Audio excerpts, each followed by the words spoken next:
Good morning, everybody. Welcome. The message of this morning comes from John 8, verses 12 to 20, and the title is Know Him. Jesus was teaching the people in the temple courts, and he told them, I am the light of the world. Whoever follows me will never walk in darkness, but will have the light of life. But like always, there was a group of Pharisees there challenging everything Jesus was saying. Not because they wanted to know the truth, but because they thought they knew God better than he did, and they envied Jesus. You may ask why? Because Jesus knew things that they didn't know and they didn't understand. Jesus was able to teach and explain God's word in such a simple way and with so much love that it makes them angry and jealous. They didn't understand how a nobody, a son of a carpenter with no background in theology, had this kind of wisdom about the things of God. And because of Jesus' charisma, he had a large group of followers, and this made the Pharisees mad.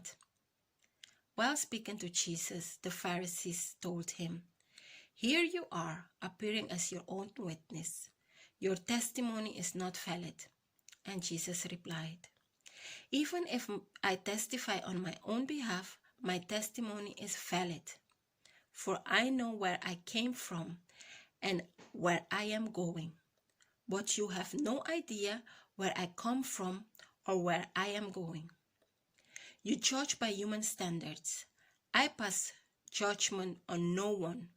But if I do judge, my decisions are true, because I am not alone. I stand with the Father who sent me.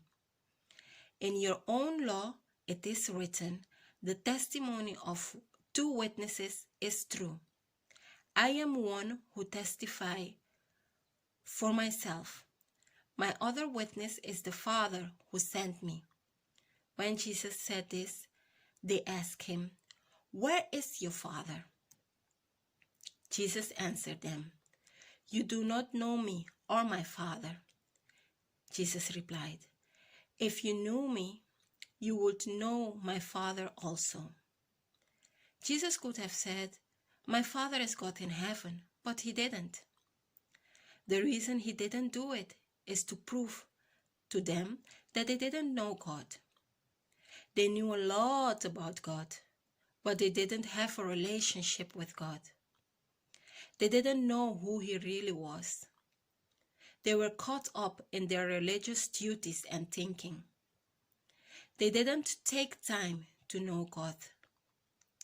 And because of this, they killed the one God sent. Out of envy, jealousy, and lack of knowledge.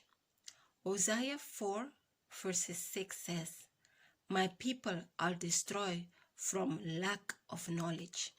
And Proverbs 9:10 says, The fear of the Lord is the beginning of wisdom, and the knowledge of the Holy One is understanding. It is the same today. There is a lot of religious people who know a lot about God, but they don't know God.